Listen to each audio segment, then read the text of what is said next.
நீங்கள் ஆட்சியில் இருங்க, நீங்கள் அமைச்சரவையில் இருங்க, நாங்கள் வேடிக்கை பார்க்குறோன்னு எந்த கட்சியும் சொல்லாது. கரும்பு டன்னுக்கு 4000 தரும்னு சொன்னார். அது நெல் குவிண்டாலுக்கு 2500 தரும்னு சொன்னார். இது ரெண்டுமே நிறைவேற்றலை. 2 டிஜிட்டுகள் பிலோ 100 தான் பிஜேபி வெற்றி பெறும் என்று ஒரு அறிக்கை வந்து கொண்டிருக்கிறது. இதனால் அவர் இல்லை, நீங்களே கூடாதுன்றீங்க, ஏன் கூடாது? அது எங்கள் தலைமை முடிவு செய்யும். தேர்தலில் தோழமையோடு இருப்பது, கூட்டணி வைப்பது என்பது வேறு.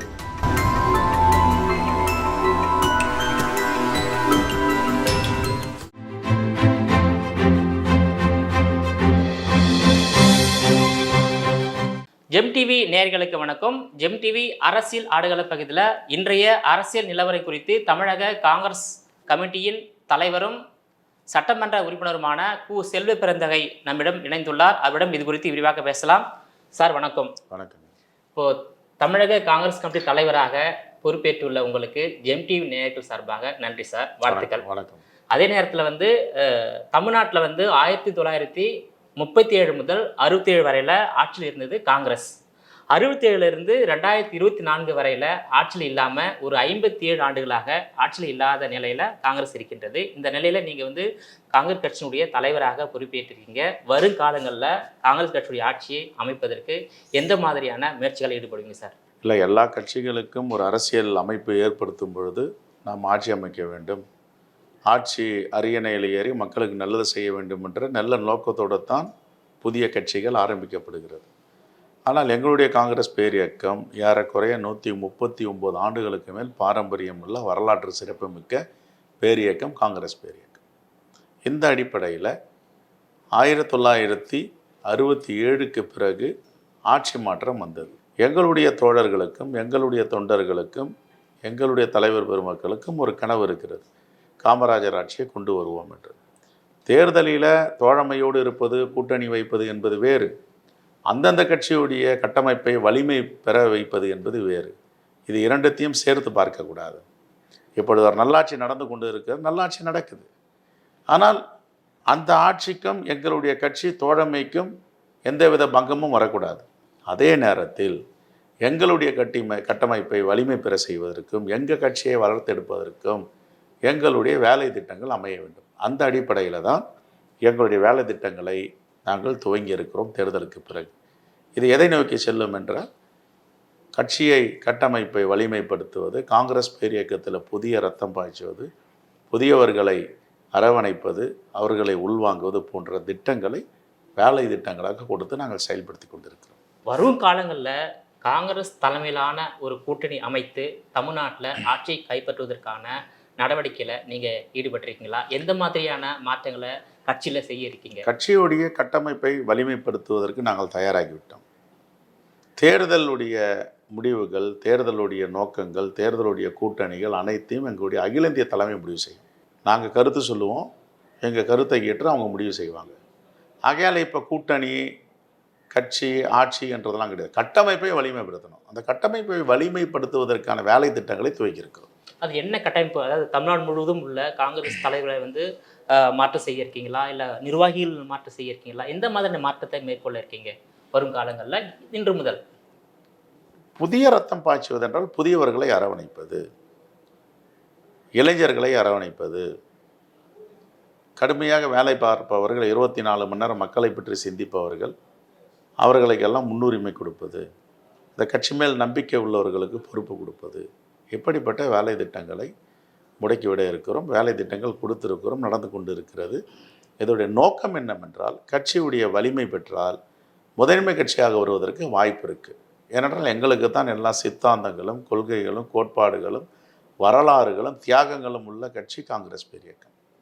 ஆகையால் எல்லா கட்சிக்கும் இல்லாத ஒரு தேசிய கட்சிக்கு ஒரு இடம் இருக்கிறது என்றால் அது எங்களுடைய தேசிய கட்சி காங்கிரஸ் பேரியக்கத்திற்கு மட்டும்தான், பாஜகவுக்கு கிடையாது. அது இப்போது தமிழகத்தை ஆளாத பாஜக, பாமக, இப்போது புதிதாக தொடக்கப்பட்டுள்ள விஜய் கட்சி, தமிழக வெற்றி கழகம் கட்சி எல்லாமே 2026 நாங்கள் ஆட்சியை கைப்பற்று சொல்லிட்டு இருக்காங்க. அதையும் பேரில் பார்த்தீங்கன்னாக்கா நாம் தமிழ் கட்சி வந்து எல்லாமே 2026 இலக்காக மேற்கொண்டு கட்சி பணி ஆற்றிட்டு வராங்க. ஸோ தமிழகத்தை வந்து ஒரு 30 ஆண்டுகள் ஆண்ட காங்கிரஸ் ஏன் வந்து மீண்டும் ஆட்சியை கைப்பற்றுவதற்கான நடவடிக்கையில் ஈடுபடக்கூடாது? ஏன் நீ தடுத்து போட்டியிடக்கூடாது? 2004 2024 வரையில் தொடர்ந்து திமுக தலைமையிலான போட்டிகளில் இடம்பெற்று தான் சட்டமன்ற தேர்தலையும் நாடாளுமன்ற தேர்தலும் சந்திக்கிறீங்க. அப்படி சந்திக்கும் போது உங்களால் தமிழ்நாட்டில் தனித்து ஆட்சி அமைக்க முடிய வாய்ப்பு இல்லையா சார்? இல்லை, நீங்களே கூடாதுன்றீங்க. ஏன் கூடாது? அது எங்கள் தலைமை முடிவு செய்யும். எங்களுடைய பணிகள் என்னென்ன வேலை திட்ட பணிகளை கொடுக்குற நாங்கள் அதை செஞ்சுட்டு போயிட்டே இருக்கோம். ஐ ஆம் த அம்பாசடர் ஆஃப் த பார்ட்டி. தூதுவன் தான் எங்கள் தலைமை. எங்களுடைய கட்சியுடைய கொள்கை கோட்பாடு, எங்களுடைய கட்சியுடைய சித்தாந்தத்தை நான் மக்களிடம் எடுத்துகிட்டு போடுவேன். யார் மூலியமா? எங்கள் மாவட்ட தலைவர்கள், எங்களுடைய வட்டார தலைவர்கள், நகர தலைவர், கிராம தலைவர்கள் மூலமாக எல்லா இடத்துலையும் எங்களுடைய தலைவர் ராகுல் காந்தியை பற்றியும், கட்சியுடைய வரலாறை பற்றியும், கட்சியோட கொள்கை கோட்பாடு பற்றியும், எங்கள் காங்கிரஸ் பேரியக்கம் என்னென்ன திட்டங்களை தேசத்திற்கு கொடுத்திருக்கிறது, என்னென்ன திட்டங்களை வெற்றிகரமாக நடத்தி கொண்டு இருக்கிறது, இதை பற்றியெல்லாம் செய்வது தான் என்னுடைய பணி.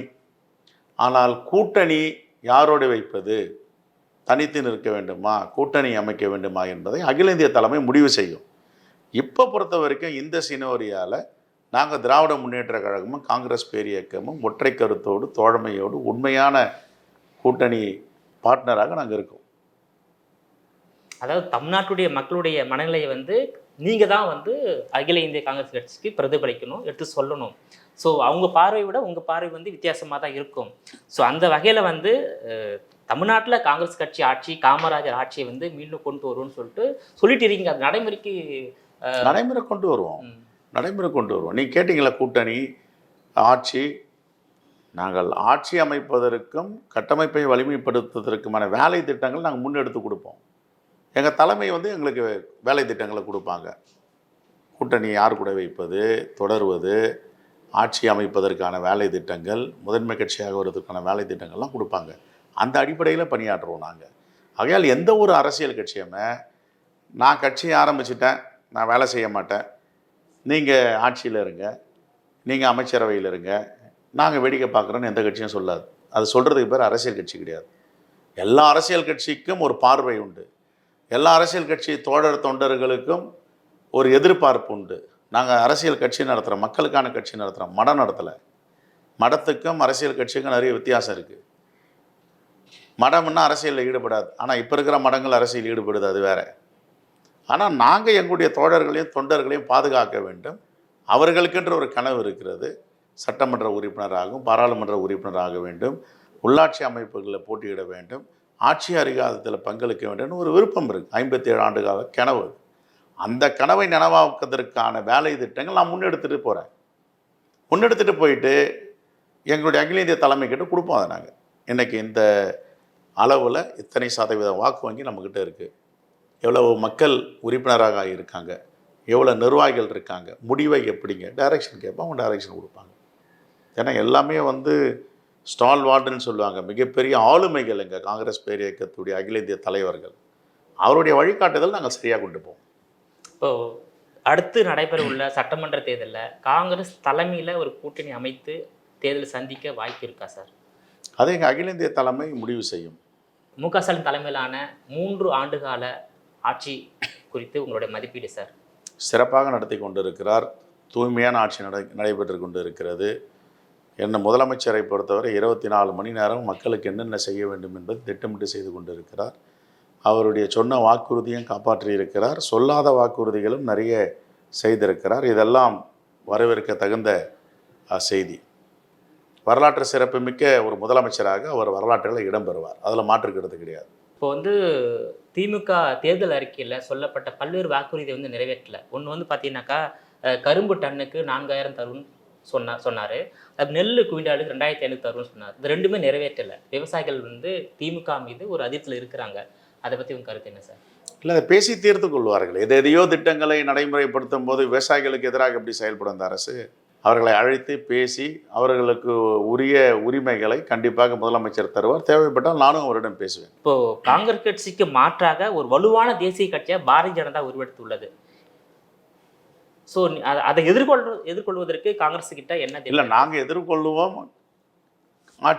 காங்கிரஸ் ஆட்சியை கொண்டு வரும். அதெல்லாம் நாங்கள் ஆட்சிக்கு வந்தாலும் பாஜக செய்கிற வேலையெல்லாம் எங்களால் செய்ய முடியாது. பாஜக என்ற சித்தாந்தம் வேறு, எங்களுடைய சித்தாந்தம் வேறு. ரைட். Right sir. இப்போ வந்து இந்தியா கூட்டணி வெற்றி பெற்றால் ஒரு ஆண்டுக்கு ஒரு பிரதமர் என்ற அடிப்படையில் தான் பிரதமர் வருவாங்கன்னு சொல்லிட்டு ஒரு பிஜேபி ஒரு சர்ச்சையை கிளப்பிட்டு இருக்காங்க. அதை பற்றி உங்க கருத்து என்ன? 2004 வெற்றி பெற்றோம். ஒரு ஆண்டுக்கு ஒரு முதல்ல பிரதமரை வச்சோமா? 2009 வெற்றி பெற்றோம். ஒரு ஆண்டுக்கு ஒரு பிரதமரை வச்சோமா? அப்போ இந்த 10 ஆண்டுகளா டாக்டர் மன்மோகன் சிங் தான் பிரதமராக இருந்தார். இவர் பேசுகிறதெல்லாம் எதை தின்னா பித்தம் தெளியும் தெரியாமல் வாய்க்கு வந்ததெல்லாம் உளறிட்டு இருக்கார் மோடி. ஒரு கட்ட தேர்தலுக்கும் ஒரு ஸ்டேட்மெண்ட் கொடுக்குறாரு. பயந்து போயிருக்கார். 2 டிஜிட்டுகள் பிலோ 100 தான் பிஜேபி வெற்றி பெறும் என்று ஒரு அறிக்கை வந்து கொண்டு இருக்கிறது. இதனால் அவர் உச்சத்துக்கு போயிருக்கிறார். என்ன பேசுவது தெரியாமல் உளறி கொண்டு இருக்கிறார். இதெல்லாம் தோல்வி பயம், தோல்வி அச்சம், அதைத்தான் காட்டுகிறார். இப்போ 2024 நடைபெற்று வரும் நாடாளுமன்ற தேர்தலில் காங்கிரஸ் தலைமையிலான இந்தியா கூட்டணி வெற்றி பெற்று ஆட்சி அமையும் போது இந்தியா கூட்டணியிலிருந்து யார் பிரதமர் வேட்பாளராக அங்கே முன்னிறுத்தப்படுவார்? நாங்கள் எங்கள் தலைவர் ராகுல் காந்தி தான் முன்மொழிவோம்.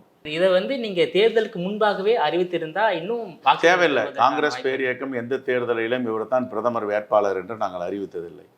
தேர்தலில் நின்று வெற்றி பெற்ற பிறகு தான் பிரதமர் வேட்பாளர் தேர்வு செய்யும். இந்தியா கூட்டணியில் உள்ள மம்தா பானர்ஜி அவர்கள் வந்து நான் வெளியிலிருந்து தான் ஆதரவு கொடுப்போம் அப்படின்னு சொல்லிட்டு ஒரு அறிக்கையை சில தினங்கள் முழுக்க வெளியிட்டிருக்காங்க. இது வந்து இந்தியா கூட்டணிக்கு ஒரு பலவீனத்தை ஏற்படுத்தாத? பலவீனம் பலமோ பலவீனமோ ஒருவரால் ஏற்படுத்தாது. தேசத்துடைய மக்கள் தான் தீர்மானிக்கணும். தீர்மானித்து விட்டார்கள் இந்தியா கூட்டணிக்கு வாக்களிக்க வேண்டும், இந்தியா கூட்டணி வெற்றி பெறும் என்று. மம்தா பானர்ஜி அவர்கள் சொல்லுவது அவர்களுடைய சொந்த கருத்து, அவருடைய கட்சி கருத்து.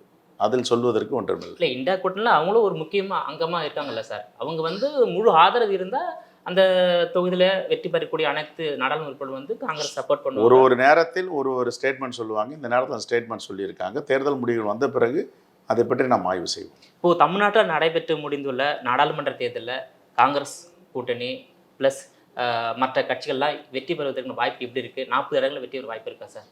100% 40 இடங்களில் வெற்றி பெற போகிறோம். இப்போ தமிழ்நாட்டில் வந்து பாஜக தலைமையில் ஒரு கூட்டணி இருக்குது, ஆளுங்கட்சி திமுக தலைமையில் ஒரு கூட்டணி இருக்குது, அதேபோல் வந்து எதிர்கட்சியாக உள்ள அதிமுக ஒரு கூட்டணி இருக்குது. அந்த மாதிரி வருங்காலங்களில் காங்கிரஸ் தலைமையில் ஒரு கூட்டணி அமைத்து சட்டமன்ற தேர்தலையோ இல்லை நாடாளுமன்ற தேர்தலையோ இல்லை உள்ளாட்சி மன்ற தேர்தலையோ சந்திக்க வாய்ப்பு இருக்குது. அதுக்கான முயற்சியில் நீங்கள் ஈடுபடுவீங்களா வருங்காலங்களில்? ஏற்கனவே பல முறை தேர்தலில் காங்கிரஸ் பேரியக்கத்துடைய தலைமையில் கூட்டணி அமைத்திருக்கிறோம். காங்கிரஸ் பேரியக்க தலைமையில் மக்களை எதிர்கொண்டு இருக்கிறோம். எதுவும் பிரச்சனை இல்லை. எது வேண்டாலும் அரசியல் நடக்கலாம். எப்போதைக்கு நாங்கள் தோழமையோடு இருக்கோம், ஒற்றுமையாக இருக்கோம். ஒரு நல்லாட்சி தமிழ்நாட்டில் திராவிட முன்னேற்ற கழகத்தின் தலைவர் அண்ணன் தளபதி மு.க. ஸ்டாலின் அவர்கள் கொடுத்திருக்கிறார். இப்பொழுது எழவில்லை. எழுந்தால் நான் உங்களிடம் சொல்லுகிறேன். இப்போ காங்கிரஸ் கட்சி சார்பாக நல்லாட்சியை கொடுக்க முடியாது சொல்லுவாங்க. இல்லைன்னா அவங்களோட நல்லாட்சி நீங்கள் காமராஜர் அதுக்கு ஒருத்தர் நல்லாட்சி பண்ணுறாங்கன்னா நாங்கள் நல்லாட்சி கொடுக்க முடியாதுன்னு பொருள் இருக்கா? நாங்கள் தான் பெருந்தலைவர் காமராஜர் ஆட்சி பொற்கால ஆட்சின்னு தொடர்ந்து சொல்லிட்டு வரோம். அது வேற, இது வேற. இப்போ திமுக வந்து மாநில கட்சி, காங்கிரஸ் தேசிய கட்சி. இப்போ வந்து பிஜேபி தலைமையில் தான் ஒரு கூட்டணி அமைக்கப்பட்டுள்ளது. அந்த மாதிரி உங்கள் தேசிய கட்சி தலைமையில் ஒரு கூட்டணி அமைத்தால் தானே சார் உங்கள் கட்சி தமிழ்நாட்டில் இன்னும் வந்து புத்துயிர் பெறும். காலம் பதில் சொல்லும். போக போக அது தெரியும். Okay, thank you sir. அதே நேரத்தில் வந்து காங்கிரஸ் கட்சி சார்பாக நீங்கள் வந்து தலைவராக பொறுப்பேற்றிருக்கீங்க. நீங்கள் பொறுப்பேற்ற நாள் முதல் வந்து இந்த காங்கிரஸ் கட்சி அலுவலகமே வந்து ஒரு புத்துயிர் பெற்றுள்ளதாக பேசப்படுகிறது. காங்கிரஸ் கட்சி பல்வேறு மாற்றங்கள் வந்து கொண்டு வரக்கூடிய செயலை பார்த்து எம்பி சார்பாக நாங்களும் வாழ்த்துறோம், உங்களை பாட்டு தெரிவிக்கிறோம். ரொம்ப நன்றி சார். நன்றி, தேங்க்யூ.